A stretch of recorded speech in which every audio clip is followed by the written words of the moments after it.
మన ప్రభువు అయిన యేసుక్రీస్తు పరిశుద్ధ నామములో ఈ వాక్యం వింటున్న ప్రతి వారికి ది ఫాదర్స్ ఫెలోషిప్ తరపున నా హృదయపూర్వకమైనటువంటి వందనాలు.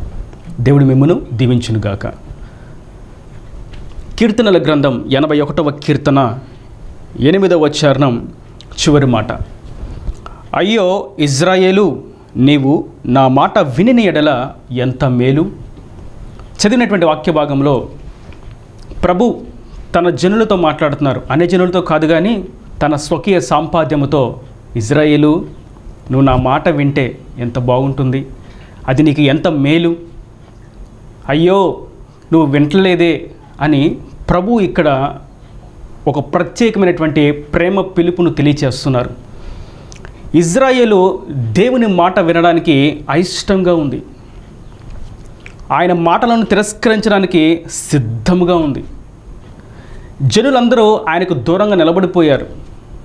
ప్రభు వారిని తృణీకరించలేదు, వారిని ద్వేషించలేదు, వారి మీద పగపట్టలేదు. వారితో అంటున్నారు, అయ్యో ఇజ్రాయేలు నువ్వు నా మాట వింటే ఎంత మేలు.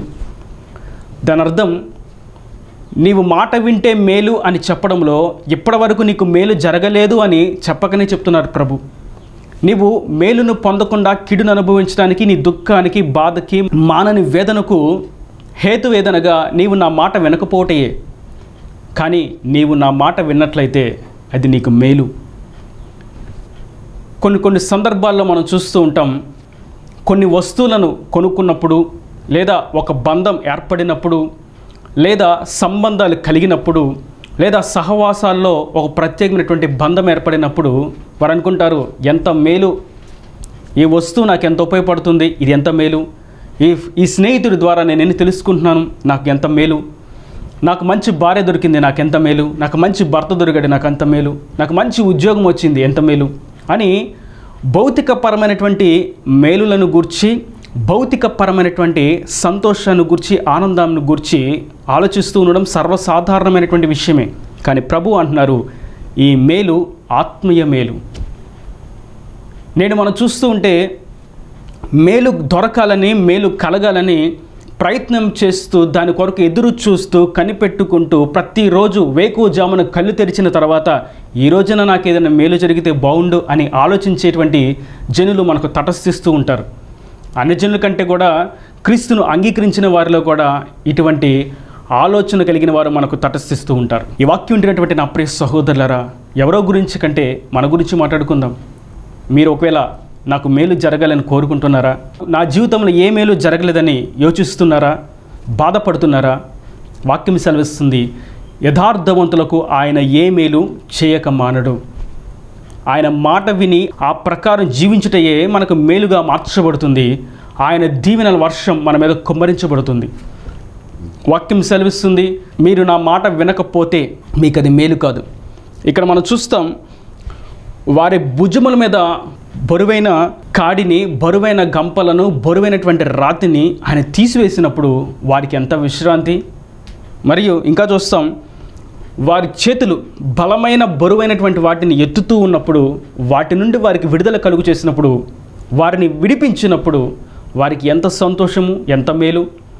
ఎన్నో కార్యాలను దేవుని చేత పొంది ఉన్నారు. కానీ చివరకు ఆయన మాట వినడానికి ఆయనను తృణీకరించారు.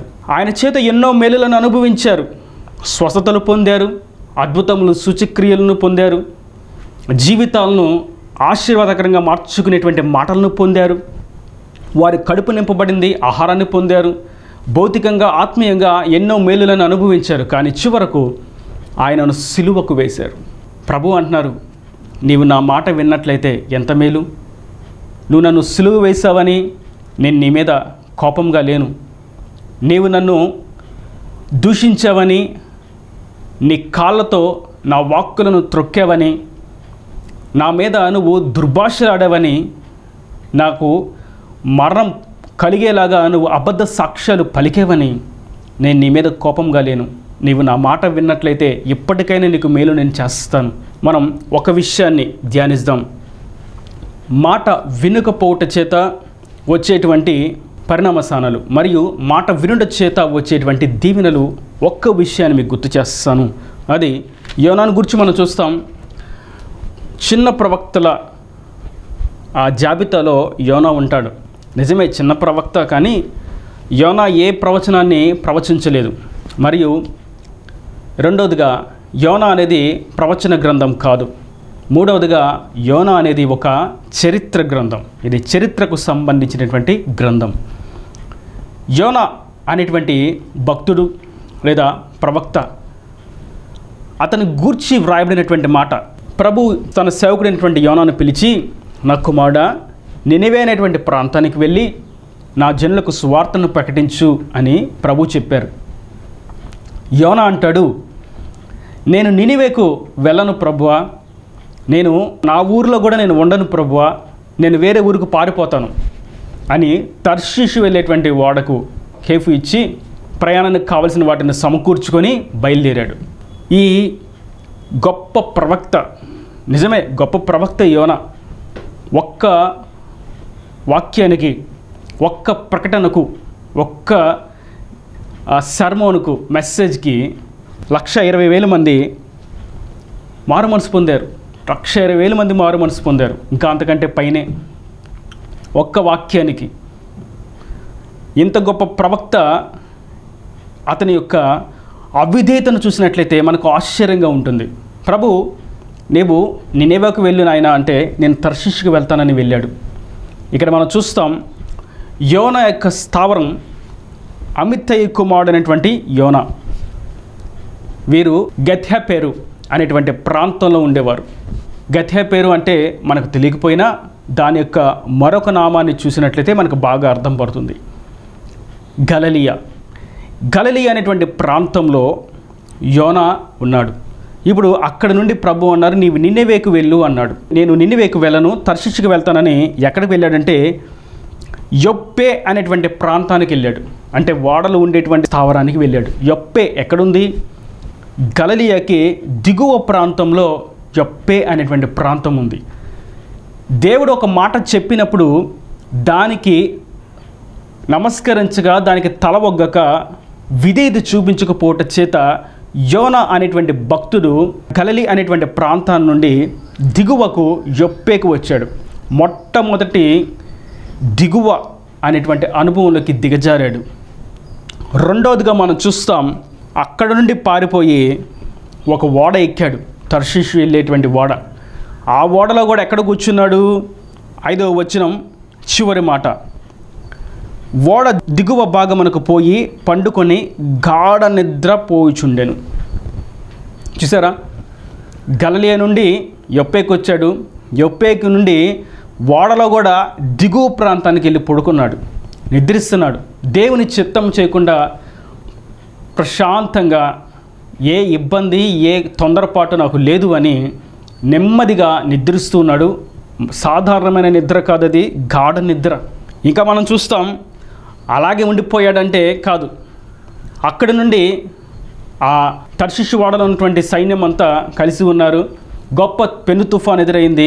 ఇక ఓడ పడిపోతుంది అనేటువంటి భయం, మునిగిపోతుంది, వారి ప్రాణాలు పోతాయేమో అనేటువంటి భయాందోళనతో ఈ కీడు ఎవరి ద్వారా వస్తుంది అని చీట్లు వేస్తే యోనా అనేటువంటి పేరుతో చీటు వచ్చింది. ఆ వ్యక్తిని చూసి, నీవెక్కడ వాడవు, నువ్వెక్కడి నుంచి వచ్చావు, నీ పనేంటి, నువ్వెందుకు వెళ్తున్నావు అని ప్రశ్న వేస్తే ఒక్కదానికి సరిగ్గా సమాధానం చెప్పక అంటాడు, నేను జీవము కలిగినటువంటి దేవుని యొక్క సేవకుణ్ణి. ఆయన నన్ను ఒక ప్రాంతానికి వెళ్ళమంటే నేను పారిపోయి ఇటు వెళ్తున్నాను, కనుక ఈ ఉపద్రవం అంతా నన్ను బట్టే వచ్చింది, నన్ను ఎత్తి సముద్రంలో పడేయండి అని చెప్పాడు. మొత్తానికి వీరు తీసి యోనాను సముద్రంలో పడవేశారు. సముద్రంలో పడవేసిన వెంటనే తుఫాను నెమ్మలమైపోయింది, గాలి ఆగిపోయింది. ప్రశాంతమైన వాతావరణంలో వారి ఓడ చక్కగా గమ్యానికి వెళ్తూ ఉంది. ఇక్కడ మనం చూస్తాం, గలిలయ నుండి యొప్పేకు నుండి ఓడ దిగువ ప్రాంతానికి, మరియు ఓడ దిగువ ప్రాంతం నుండి సముద్రంలోకి వేయబడ్డాడు. కేవలం మాట వెనుకపోవట చేత. ఇంకా అక్కడతో అయిపోయిందంటే కాదు, ఇంకా ఉంది. యోనా సముద్రంలో పడిన వెంటనే దేవుడు ఒక మత్స్యమునకు ఆజ్ఞ ఇచ్చాడు. ఓ పెద్ద చేప, తిమింగిలమా, ఎలు, నా పనివాడైనటువంటి యోనాను నీవు మృంగివేయి. ఆ మాట ఎప్పుడైతే దేవుడు ఆ మత్స్యమునకు చెప్పాడో అది వెంటనే వెళ్ళి దేవుని మాటకు లోబడి ఆ యోనాను మృంగింది. యోనాను మృంగిన తర్వాత ఇప్పుడు యోనా ఎక్కడికి వెళ్ళాడంటే సముద్రపులోకి వెళ్ళి సముద్రంలో నుండి మత్స్యం యొక్క కడుపులోకి వెళ్ళాడు. ఈ వాక్యం వింటున్నటువంటి నా ప్రియ సహోదరులారా, మనము దేవుని యొక్క మాటను వినుకపోవట చేత ఎన్నో అవమానాలను, ఎన్నో నిందలను, ఎన్నో తిరస్కారాలను, ఎన్నో అపజయాలను అనుభవిస్తూ ఉంటాం. అది మనకు తెలియదు. ఈ వాక్యం మనకి తేటగా తెలియచేస్తుంది. అయ్యో ఇజ్రాయేలు, నీవు నా మాట విన్న ఎడల ఎంత మేలు. ఇజ్రాయేలు అనేటువంటి పేరు దగ్గర మీ పేర్లను ఉంచి మీకు మీరు చెప్పుకోండి. ప్రభు అంటున్నారు, నీవు నా మాట విన్నట్లయితే అది నీకు మేలు. యోనా నా మాట వినకపోవట చేతే క్రమక్రమంగా దిగజారిపోతూ మరణపు అంచులకు వెళ్ళాడు.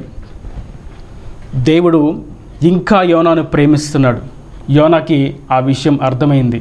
యోనా గ్రంథం 1వ అధ్యాయము 17వ వచనం చూస్తాం. గొప్ప మత్స్యం ఒకటి యోనాను మృంగవల్లని యెహోవా నియమించి ఉండగా యోనా 3 దినములు ఆ మత్స్యం యొక్క కడుపులో ఉండెను. 3 దినాలు ఆ మత్స్యం యొక్క కడుపులోనే ఉన్నాడు. అంటే 4వ రోజు అప్పుడు జ్ఞానోదయమైంది, అప్పుడు బుద్ధి వచ్చింది, అప్పుడు దేవునికి ప్రార్థన చేయాలనేటువంటి తలంపు వచ్చింది. ఇప్పుడు అంటున్నాడు, ఆ మత్స్యము కడుపులో నుండి యోనా యెహోవాను ఇలాగు ప్రార్థించెను. నా మాట వింటే ఎంత మేలు యోనా, నువ్వు వినలేదు, అందుకే నీకు పరిణామస్థానాలు అంటాడు. ఇప్పుడు ప్రార్థన చేస్తున్నాడు, అయ్యా తప్పైపోయింది, దయచేసి నన్ను క్షమించు, నువ్వు చెప్పింది నేను చేస్తా, ఇదిగో నన్ను బ్రతికించు, నన్ను జీవింపచేయి అని ప్రార్థన చేస్తున్నాడు. అదే ఈ ప్రార్థన మొదటే ఉన్నట్లయితే ఇంకా బలమైనటువంటి సేవకుడిగా మార్చబడేవాడు. ఒక్క అవిధేయతను బట్టి దేవుడు యోనాను మరెక్కడా వాడుకోలేదు. మాట వినకపోయాడు గనుక, మాట వినేవాళ్ళే ఆయనకు కావాలి గనుక, విధేయులే ఆయనకు ఇష్టము గనుక, అవిధేయులు ఆయనకు అసహ్యము గనుక యోనా అనేటువంటి ప్రవక్తను ఈ నినెవే అనేటువంటి ప్రాంతంలో మాత్రమే దేవుడు వాడుకున్నాడు. మనం ఆయన మాట వినకపోతే మనం ఒకవేళ మారు మనసు పొందుకున్న కొన్ని కార్యాలు చూస్తాం. కానీ మనం ఆయన మాట విన్నట్లయితే ఆయన మన పట్ల గొప్ప ప్రణాళిక కలిగి ఉన్నాడు. ఆయన వింతదైన, భీకరమైన, గొప్పదైన కార్యము చే శక్తి కలిగిన వాడు. యోనా అనుభవాన్ని ఒక్కసారి చూసినట్లయితే తర్షీషు వెళ్ళడానికి ఓడ వెతుక్కున్నాడు, ఎక్కాడు, మంతనాలు చేసుకున్నాడు, ఇంత అంత అని బేరసారాలు చేశాడు, మొత్తానికి ఎక్కాడు. ఆ తర్వాత గొప్ప తుఫాను ఏర్పడింది. వారు భయాందోళనలో ఉన్నారు. వారందరూ ఒకరినొకరు నీ వలన అని ఒకరినొకరు చూసుకుంటూ ఇది నీ వల్లే వచ్చిందా, నా వల్ల వచ్చిందని చెప్పి మాట్లాడుకుంటూ ఉన్నారు. ఈ సందిగ్ధాల మధ్యలో ఒక చీటిని వేశారు. యోనా అనేవాడు పడుకొని ఉన్నాడు. ఇలా అంటారు, ఓ ఈ నిద్రపోతూ నీకేమొచ్చింది, ప్రాణాలు పోయేటువంటి భయాందోళనలో మేముంటే ఇంకా నిద్రపోతున్నావు నువ్వు. దేవుని మాట వినకపోవటం చేత చులకన భావం, అవమానం. దేవుని మాట వింటే ప్రవక్తకు ఉండవలసినటువంటి ఘనతను దేవుడు తెచ్చేవాడు. వినకపోవటం చేత ఒక అన్యజనుడు వచ్చి సోమరవాడిలాగా నిద్రపోతా అని అతన్ని అపహసించే విధంగా ఆ అన్యజనుడికి అధికారం వచ్చింది. యోనా అక్కడ అవమానాలు పాలయ్యాడు. మరియు ప్రశ్నలు కూడా అడుగుతున్నారు, నువ్వు ఎక్కడి నుంచి వచ్చావు, నీ ఊరేంటి, అసలు నువ్వు ఏ పని మీద వెళ్తున్నావని ప్రవక్తను ఒక అన్యజనుడు ప్రశ్నిస్తున్నాడు. అది కూడా మర్యాదగా కాదు, గంభీరంగా, కోపంతో, ఉద్రేకంతో ప్రశ్నిస్తున్నాడు, భయముతోనూ ప్రశ్నిస్తున్నాడు. దేవుని మాట వినకపోవటం చేత తన యొక్క గౌరవాన్ని కోల్పోయాడు. మరియు మనం చూస్తాం, చుట్టూ ఉన్న వాళ్ళకి దేవుని యొక్క శక్తి అర్థమైంది, యోనాకు మాత్రం అర్థం కాలేదు. అన్యజనులకు అర్థమైంది యోనా ఆరాధించినటువంటి యెహోవా నిజమైనటువంటి దేవుడు అని, కానీ యోనాకు మాత్రం అర్థం కాలేదు. యోనాను బట్టి వారికి ఏమాత్రం భక్తి రాలేదు, కానీ యోనా పట్ల దేవుడు చేసినటువంటి తీర్పును చూసినప్పుడు వారికి భయం వేసింది. యోనా యొక్క ప్రవర్తనను బట్టి వారు దేవుని యొద్దకు రాలేదు. అనగా తన యొక్క అవిధేయతను బట్టి చుట్టూ ఉన్న వారికి ఒక మాదిరిని కనపరచలేకపోయాడు. తన యొక్క అవిధేయతను బట్టి చుట్టూ ఉన్న వారికి దేవుని గురించినటువంటి స్వార్థను వినిపింపచేయలేకపోయాడు. కేవలం అవిధేయుడిగా మిగిలిపోయాడు. మరియు ఈ యోనా అనేటువంటి వ్యక్తిని బట్టి చుట్టూ ఉన్న వారికి ఆపద కలిగింది. ఒక్క మాట వినకపోవటం చేత అతనిని బట్టి ఆ ఓడలో ఉన్న ప్రతి వారికి ఆపద తటస్థించింది. వారందరూ భయాందోళనలో మిగిలిపోయేటువంటి ఆందోళన, ప్రాణాలు గుప్పెట్లో పెట్టుకొని, గుండెను అరచేతిలో పెట్టుకొని, ఎప్పుడు నా ప్రాణం పోతుందా, ఈ క్షణం నేను బ్రతుకుతానా, మరుసటి దినం నేను చూస్తాననేటువంటి బాధతోనే, ఇబ్బందితోనే వారు నిలిచిపోయారు, కేవలం అవిధేయుడైనటువంటి యోనాను బట్టి. నా ప్రియ సహోదరులారా, మనము దేవుని యొక్క మాట వినకపోతే మనకు అవమానాలు ఎదురవుతాయి, మనం తిరస్కారాలకు గురి అవుతాం. మనకంటే అల్పమైన వారు మనలను వ్యర్థమైన ప్రశ్నలు వేస్తారు. మరి ఇంకో విషయాన్ని మనం చూస్తాం, మనల్ని బట్టి మన చుట్టూ ఉన్న వారికి ఆపద జరుగుతుంది. ఆపద వచ్చే విధంగా మన ప్రవర్తన ఉండకూడదు. ఒకవేళ కుటుంబంలో ఉన్నటువంటి సమస్యలకు, లేదా ఆర్థిక ఇబ్బందులకు, అప్పుల సమస్యలకు, అసమాధానాలకు, లేదా కుటుంబ కలహాలకు ఈ దేవుని మాట వినకపోవటం అనేటువంటి అవిధేయతను బట్టి వస్తుందేమో అని మనం గ్రహించాలి. కొన్ని సందర్భాల్లో కుటుంబంలో ఉద్యోగం చేయాలి, పని చేయాలి, కుటుంబాన్ని పోషించాలనేటువంటి బాధ్యతను ప్రక్కన పెట్టి, ఎంతమంది పెద్దలు ఎన్ని మాటలు చెప్పినా నీకు భార్య ఉంది, నీకు బిడ్డలు ఉన్నారు, జాగ్రత్తగా ఉండు అని అంటే మాటను పెడచెవిని పెట్టి సోమరివానిగా ఉంటే అతనిని బట్టి అతని యొక్క భార్య, అతని యొక్క బిడ్డలు, అతని యొక్క కుటుంబం అంతా కడుపు నిండని కరువుతో అలమటిస్తూ ఉండవలసినటువంటి పరిస్థితి ఎదురవుతుంది, కేవలం అవిధేయుడైనటువంటి వ్యక్తి వలన. ఇలా మనం చూస్తూ ఉంటే అవిధేయతను బట్టి వచ్చేటువంటి నష్టాలు ఎన్నో. చివరకు యోనా యొక్క ప్రాణం పోయే పరిస్థితి వచ్చింది. సముద్రంలోకి వెళ్తే మత్స్యం వచ్చి అతన్ని మృంగివేసింది. దాని అర్థం గొప్ప ప్రవక్త, గొప్ప స్పీకరు, ఉద్యోగ ప్రసంగికుడు, స్వస్థపరచు వరం కలిగినటువంటి సేవకుడు, జరగబోయే వాటన్నిటిని వివరించగలిగినటువంటి గొప్ప ప్రవచన వరం కలిగినటువంటి సేవకుడు అని పేరున్న యోనా పేరుకు ముందు డాక్టర్ అని, యోనా పేరుకు ముందు పూజ్యుడని, యోనా పేరుకు ముందు గొప్పవాడని, యోనా పేరుకు ముందు ఎంత చదివాడు అంత చదివాడని పేర్లున్న యోనా మాత్రం దేవుడి మాట వినలా. ఒక మత్స్యం, దానికి ఏ చదువు లేదు, దానికి ఏ డిగ్రీ లేదు, దానికి ఏ స్థిరమైన నివాసము లేదు, దానికి అందమైనటువంటి ఆహ్లాదకరమైన రమ్యమైనటువంటి జీవితము లేదు, కేవలం దేవుని మాటను వినింది. అందుకే నేడు మత్స్యమును గురించి మనం చూస్తే ఎన్ని సంవత్సరాలు ధ్యానించినా యోనా అనేటువంటి పేరు వినగానే వెంటనే దానికి ఆపోజిట్గా, దానికి ప్రక్కనే వచ్చేటువంటి పేరు ఏంటంటే యోనా మరియు పెద్ద చేప, లేదా యోనా తిమింగలము, లేదా యోనా మత్స్యము. యోనాతో సరిసమానంగా ఒక చేపను గూర్చి మనం ధ్యానిస్తూ ఉన్నాం. దాని అర్థం యోనా గొప్ప ప్రవక్తగా ఉన్నప్పటికీ దేవుని మాటకు అవిధేయుడయి తన యొక్క విలువను తగ్గించుకున్నాడు. మత్స్యము విలువ లేనిది అయినప్పటికీ, దానికి భాష లేనప్పటికీ, దానికి ఏ చదువు లేనప్పటికీ దేవుని మాటకు విధేయత చూపించడం చేత దాని విలువ పెంచబడింది. దేవుడు మత్స్యమును గణపరిచాడు. నా ప్రియ సహోదరులారా, మనం మాట వినకపోతే మనకంటే అల్పమైన వారి చేత దేవుడు ఘనమైన కార్యాలు చేస్తాడు. అదే మనం మాట వింటే మన ద్వారా ఆ కార్యాలను జరిగిస్తాడు. యేసే గాడిద మీద ఎక్కువ వస్తూ ఉంటే, ప్రవచనం నెరవేర్చబడుతూ ఉంటే జనులందరూ కొత్త కొత్త వస్త్రాలు ఆ గాడిద పాదాల క్రింద వేస్తూ ఉంటే, ఖర్జూరపు మట్టలు చేతలు పట్టుకొని చిన్న బిడ్డలు, పెద్దలు హోసన్నా హోసన్నా అని అరుస్తూ ఉంటే, ఆ చుట్టూ ఉన్న వాళ్ళు అంటారు, వాళ్ళకి చదువు ఎక్కువ, వాళ్ళకి డిగ్రీలు ఎక్కువ, వాళ్ళకి ఎక్స్పీరియన్స్ ఎక్కువ, వాళ్ళకి జ్ఞానం ఎక్కువ. వాళ్ళందరూ అంటారు, అయ్యా బోధకుడా, వాళ్ళందరూ ఏంటి నిన్ను హోసన్నా జయం జయం అని అంటున్నారు, అలా అరుస్తున్నారేంటి, అలా అనకూడదు కదా, మరి ఎందుకు అంత పెద్ద పెద్ద స్వరాలు చేసుకుని అరుస్తున్నారు, అలా చేద్దాం చెప్పు అని అంటే ప్రభు అంటారు, మంచి మాట అంటారు, ఒకవేళ వారి కేకలను మీరు ఆపితే, స్తుతించడం ఆపివేస్తే, జయము అనేటువంటి నాదం ఆగిపోతే రాళ్ళు వచ్చి కేకలు వేస్తాయి. నువ్వు అనుకుంటున్నావు నీ చదువు, నీ జ్ఞానాన్ని, నీ పాండిత్యాన్ని బట్టి నీకు గొప్ప పేరు ఉందని, నీవే గొప్పవాడమని అనుకుంటున్నావు. కానీ నీవు చేయవలసినటువంటి పని నీవు చేయకపోతే, నా మాటకు లోబడకపోతే, నాకు రావాల్సినటువంటి స్థుతి నీవు చెల్లించకపోతే, ఒక జీవం లేని రాయి వచ్చి జీవమును ధరించుకొని నన్ను స్తుతిస్తుంది. నిజం, మనం దేవుని కొరకు నిలబడకపోతే మనకంటే హీనమైన వారిని దేవుడు ఎన్నుకొని, మనకంటే బలహీనమైన ఘట్టాలను దేవుడు ఏర్పరచుకొని, వారిని అభిషేకించి మనకంటే గొప్పవారుగా దేవుడు వాడుకుంటాడు. కనుక అదే మనం మాట వింటే మనల్ని గొప్ప బలమైన సాధనాలుగా దేవుడు నిలబెడతాడు. మాట వినుట చేత ఎంతో మేలు, అది మనకు ఆశీర్వాదకరం.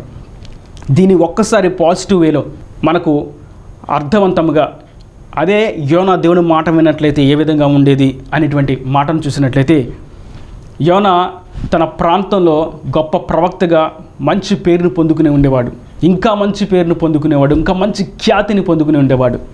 మరియు ఒకవేళ నినివేకు వెళ్ళేటువంటి వాడెక్కి నినివే ప్రాంతానికి ప్రయాణం చేస్తూ ఉంటే ఆ చుట్టూ ఉన్న వారందరూ ఆశ్చర్యపోయి అతని యొక్క ప్రవర్తనకు, అతని యొక్క విధేయతకు, అతని యొక్క మాట శైలికి, అతని యొక్క జీవన శైలికి ఆశ్చర్యపడిపోయి యెహోవా దేవుడే నిజమైన దేవుడిని ఆశ్రయించి ఉండేవారు. అతని ముందు గర్వంగా మాట్లాడడం అనేటువంటి క్రియలు జరిగి ఉండేవి కాదు. దేవుని భయం యోనాలో నుండి వారికి ప్రసరించేది. వారు దేవునికి భయపడినట్లుగా తన సేవకుడైనటువంటి యోనాకు భయపడి ఉండేవారు.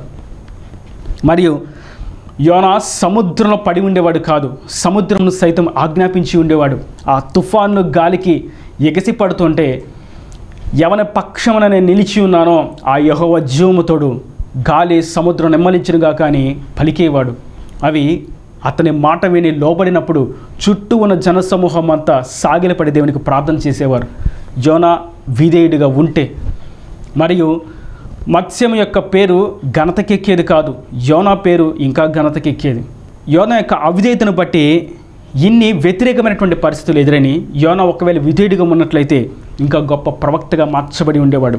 ఇతను 2వ అధ్యాయంలో మారు మనసు పొందుకున్నాడు. నా ప్రభువా, నీవేదైనా చేయగలవాడు, నీ సన్నిధిలో నుండి నన్ను దూరం చేయకయ్యా అని ప్రార్థన చేస్తున్నాడు. ఈ విషయం మనం చూస్తాం 2వ అధ్యాయము 4వ వచనం. నీ సన్నిధిలో నుండి నేను వెలివేయబడినను నీ పరిశుద్ధాలయము తట్టు మరలా చూచెదను అనుకుంటుని.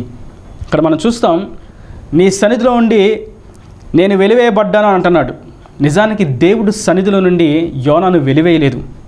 మనం 1వ అధ్యాయము 3వ వచనంలో చూస్తాం, అయితే యెహోవా సన్నిధిలో నుండి తర్షీషు పట్టణమునకు పారిపోవాలని యోనా యొప్పేకు పోయి తర్షీషునకు పో ఒక ఓడను చూచి ప్రయాణమునకు కేవి ఇచ్చి యెహోవా సన్నిధిలో నిలువక ఓడవారితో కూడా తర్షీషునకు పోవుటకు ఓడ ఎక్కెను. మొట్టమొదట యెహోవా సన్నిధిలో నుండి యోనానే పారిపోయాడు. దేవుని సన్నిధిలో నిలబడకుండా దూరమైపోయాడు. మరియు మనం 10వ వచనంలో చూస్తాం, యెహోవా సన్నిధిలో నుండి పారిపోవచ్చున్నట్టు అతడు ఆ మనుషులకు తెలియచేసి ఉండెను. అతడు ఒప్పుకుంటున్నాడు, నేను దేవుని సన్నిధిలో ఉండి పారిపోయి వచ్చానయ్యా, అందుకే ఈ ఇక్కట్లు, అందుకే ఈ బాధలు అని గుర్తించాడు. తనతో ఉన్నటువంటి జనసమూహానికి చెప్తున్నాడు, ప్రయాణికులకు చెప్తున్నాడు, నేను దేవుని సన్నిధిలో ఉండి పారిపోయి వచ్చాను. ఆ జీవం కలిగినటువంటి దేవుడే నాకు తోడుగా ఉంటే, లేదా నేనే ఆయన సన్నిధిలో నిలబడినట్లయితే ఈ ఉపద్రవం వచ్చి ఉండేది కాదు అని నేనే దేవుని సన్నిధిలోంచి పారిపోయానని ఇక్కడ ఒప్పుకున్నాడు. ఇక్కడ అంటాడు, నీ సన్నిధిలో ఉండి నేను వెలివేయబడ్డానయ్యా. దేవుడు ఎవ్వరిని కూడా ఆయన సన్నిధిలో ఉండి వెలివేయడు. వారి యొక్క అవిధేయతను బట్టి దూరం అయిపోతారు. ఆయన సత్యమును నిలబడలేక కుడి ఎడమలకు తొట్టిల్లిపోతూ ఉంటారు. అందుకే ప్రభు అంటారు, నీవు తిన్నగా కుడి ఎడమలకు నీ చూపును పోనివ్వక సత్య మార్గంలో జీవ మార్గంలో నీ విశ్వాసమునకు కర్తను దాన్ని కొనసాగించేవాడనేటువంటి నన్ను మాత్రమే నువ్వు చూస్తూ నువ్వు ముందుకు సాగిపో అని ప్రభు చెప్తున్నారు. కనుక ఈ వాక్యం వింటున్నటువంటి నా ప్రియ సహోదరులారా, మాట వినుట చేత ఎన్నో ఆశీర్వాదాలు దాగి ఉన్నవి, ఎన్నో విషయాలు.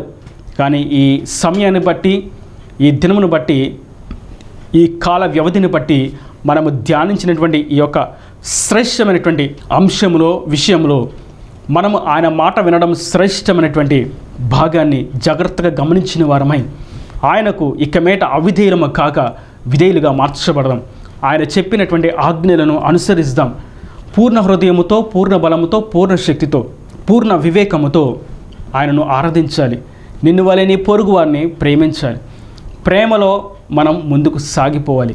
ఆయన మాట విన్నట్లయితే మనం ఆయన ప్రేమలో నిలిచి ఉంటాం. ఆయనను ఎప్పుడూ ఆరాధిస్తూ ఉంటాం. ఆయనకు ఆయాసకరమైనటువంటి వాటి నుండి మనం దూరంగా నిలిచిపోతాం. ఒకవేళ ఆయన మాట వినకపోతే అది మనకి మేలు కానే కాదు. ఆయన అంటున్నారు, అయ్యో ఇజ్రాయేలు, నువ్వు నా మాట వింటే ఎంత మేలు.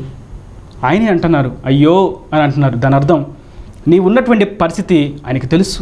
నీవు ఉన్నటువంటి కష్టాలు, బాధలు, మానని వేదనలు, నీ మీద ఉన్నటువంటి భారము, నీ కన్నీరు, నీ ఒంటరితనము, నీ ఒంటరి ప్రయత్నము ఆయనకు తెలుసు. అయ్యో ఎంత కష్టపడుతున్నావు, నువ్వు నా మాట విన్నట్లయితే నేను నిన్ను ఎంతో ఉన్నతమైనటువంటి శిఖరాన్ని ఎక్కింపచేస్తాను, నా సాక్షిగా నిలబడతానని ప్రభు చెప్తూ ఉండగా మనం యోనా వలె అవిధేయులము కాక మారు మనసు పొందుకున్న వారముగా దేవుని వాక్కుకు విధేయులమై ఆజ్ఞానుసారంగా ముందుకు సాగిపోయినట్లయితే ఎక్కలేనటువంటి ఎత్తైన కొండకు, దేశం యొక్క ఉన్నత శిఖరములకు మనలను ఆయన ఎక్కింపచేసి బలమైన సాధనాలుగా, బలమైన సాక్షులుగా ఆయన నిలబెట్టి ఆయన నామానికి గొప్ప మహిమను ఆరోపించుకుంటాడు. అట్టి విధంగా మనం ఆయన మాటకు లోబడదాం, ఆయన ఆశీర్వాదాలకు, దీవెనలకు పాత్రులుగా మార్చబడదాం. ఈయన దేవుని మాటల ప్రతి వాని హృదయంలో నీరుకట్టి ఫలింపు చేయనుగాక. ఆమెన్. God bless you. తలలు వంచి కనులు మూసినట్లయితే మీ కొరకు చిన్న ప్రార్థన. ప్రేమ స్వరూపీకరణ కటాక్షం కల తండ్రి, నా ప్రభు ఈ వాక్యం ప్రతి వారిని మీరు నిండాలుగా దీవించండి. నీ మాట వినుట బట్టి వచ్చేటువంటి ఆశీర్వాదాన్ని మీరు తెలియజేశారు. ఒకవేళ నీ మాటను వినకపోతే ఏ విధంగా దిగజారిపోతూ, ఏ విధంగా అవమానాలకు, నిందలకు, మరణ అంచులకు వెళ్తారనేటువంటి విషయాన్ని కూడా మీరు ఎంతో తేటగా తెలియజేశారు. ఈ వాక్యం విన్నవారు నీ మాటకు లోబడి, ఇక వాక్యం ప్రకారం నీకు లోబడి విధేయులై ఆజ్ఞానుసారంగా జీవించినట్లుగా సహాయం చేయండి. ఇంక వారి ప్రతి అవసరతను అక్కర్ను నీ మహిమశాలు తీర్చండి. ఇంక నీ పరిచయను, ఇంకను ప్రభు పరిచయ కొరకు మీరు ఏర్పరచినటువంటి కుటుంబాలను, ఈ టీవీ ఛానల్ వారిని అందరినీ కూడా మీరు దీవించి ఆశీర్వదించి నీ రాకడ రాజ్యంలో సిద్ధపరచమని యేసు పరిశుద్ధనామమున ప్రార్థించి వేడుకుంటున్నాను తండ్రి. ఆమేన్, ఆమేన్. మరిన్ని వాక్య సందేశముల కొరకు ది ఫాదర్స్ ఫెలోషిప్ అని మీరు యూట్యూబ్లో సెర్చ్ చేసినప్పుడు మీకు శ్రేష్టమైనటువంటి ఉపదేశాలు అందించబడతాయి. ప్రతి దినము క్లుప్త సందేశాల ద్వారా దేవుడి పరిచయం నడిపిస్తున్నాడు. మీ యొక్క ఆధ్యాత్మిక వృద్ధి కొరకు, ఉన్నతమైనటువంటి ఉపదేశాల కొరకు, సత్య సహవాసం కొరకు, తండ్రితో ఒక ప్రత్యేకమైనటువంటి అనుబంధం కొరకు ది ఫాదర్స్ ఫెలోషిప్ అనేటువంటి సహవాసంలో మీరును పాలుభాగస్తులు కండి, వాక్యాలు వినండి, ఆత్మీయ వృద్ధి పొందండి. God bless you.